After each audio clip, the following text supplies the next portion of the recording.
Isang maulang araw sa inyong lahat. Dahil ilang araw na tayong walang klase, naghanda ako ng isang video recording na kung saan tatalakayin ko yung mga aralin na kasama sa ating chapter exam. Kaya panoorin ninyo hanggang dulo. So, nung nakaraan o nung sa unang video na aking sinend, tinalakay natin yung kasaysayan ng wika. Ngayon, dadako na tayo sa panahon naman ng mga Amerikano. Ayan. So, ipinakilala ng mga Amerikano ang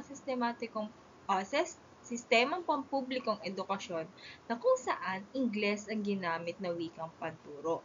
Kasi matapos tayo sakupin ng mga Amerikano mula sa Espanya noong 1898, parang pinatupad nila yung sistemang pampublikong edukasyon, which is yung isa na yung pinakamahalagang pagbabago ay yung paggamit natin ng wikang Ingles bilang wikang panturo sa mga paaralan. So, andun din yung layunin ng Amerikano na yung mga Pilipino ay gumamit ng wikang Ingles upang madaling magkaunawaan. Kasi nga, diba, Ingles, yung speaking language nila. So, syempre, andun din yung pagtibayin yung kontrol ng mga Pilipinas sa pamagitan ng edukasyon.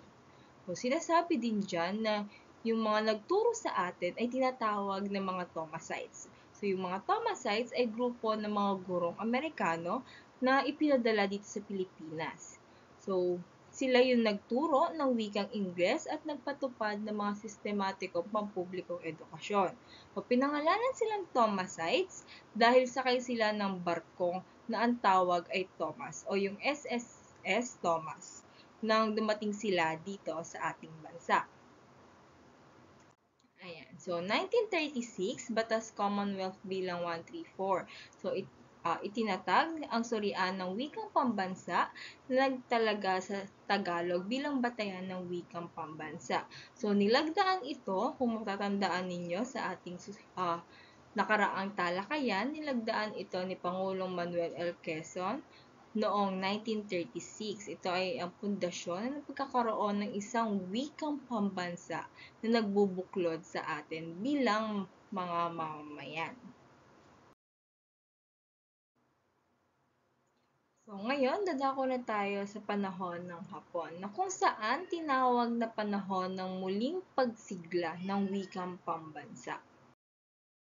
Yan. So, ipinagbawal na dito yung paggamit ng Ingles at ipinalaganap na yung Tagalog o yung wikang opisyal natin upang maitaguyod yung nasyonalismo.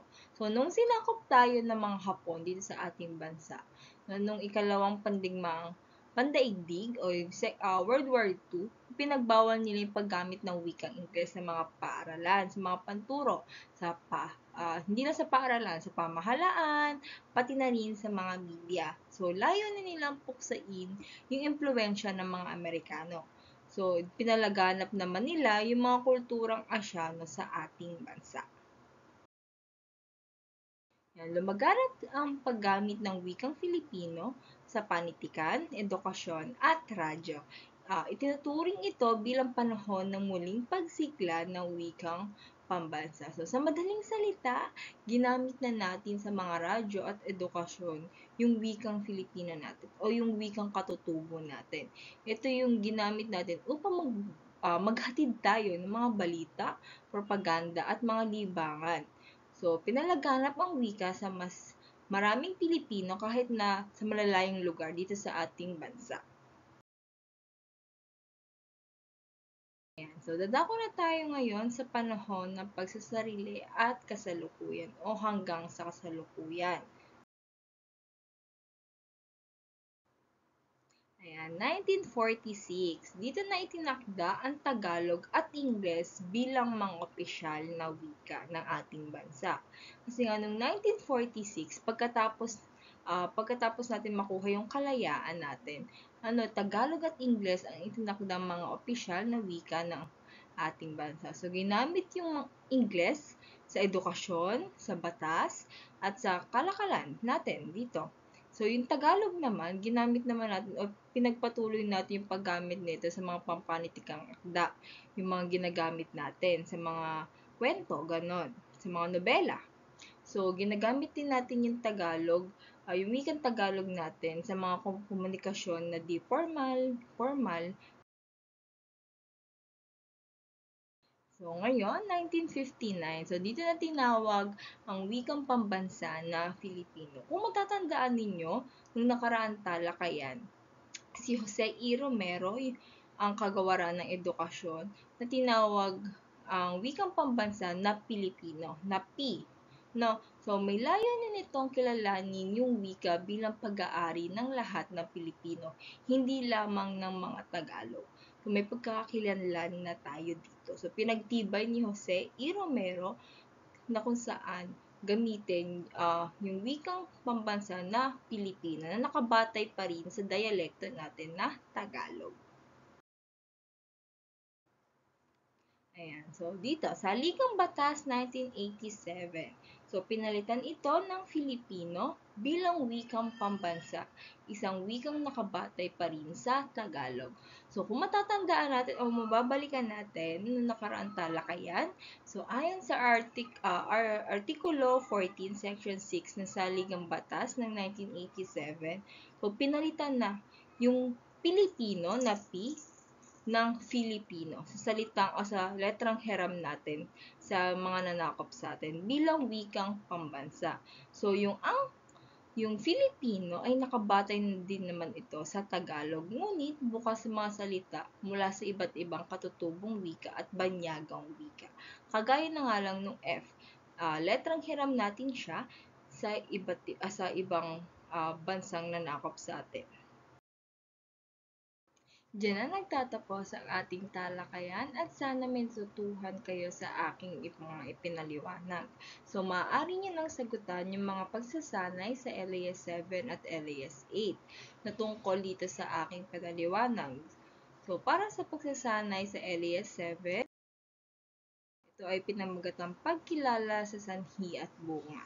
So, may panuto ito na basahin ang bawat sitwasyon, isulat ang sanhi at bunga nito sa patlak. So, ipapaliwanag niya lamang yung nasa sitwasyon kung ano ba yung sanhi at bunga nun.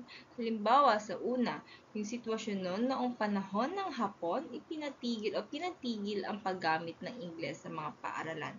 Ano kaya nung naging sanhi nun? Ano yung magiging bunga nun? No? So, sa sitwasyon ng ikalawa, ang wikang pambansa ay tinawag na Filipino mula 1987.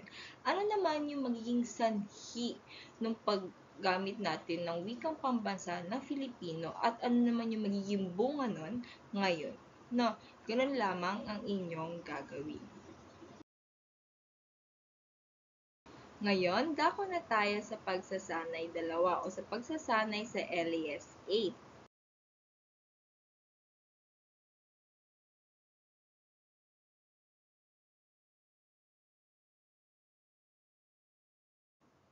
So, ito ay tinatawag na sanaysay ng kasaysayan. So, para sa panuto, pumili ng isang yugto mula sa kasaysayan ng wikang pambansa. So, ito ay mula sa panahon ng katutubo hanggang sa kasalukuyan. So, 6 yon na panahon. So, sumulat ng isang sanaysay na hindi bababa sa 3 talata na naglalarawan sa mga mahalagang kaganapan sa panahon na iyong pinili.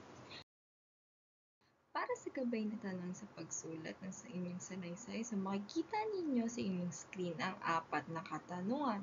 So, kinakailangan kong makita sa inyong gagawin sa sanaysay ang mga sagot sa mga tanong na yan. Yan din yung magiging gabay ninyo sa pagbuo ng sanaysay na inyong gagawin.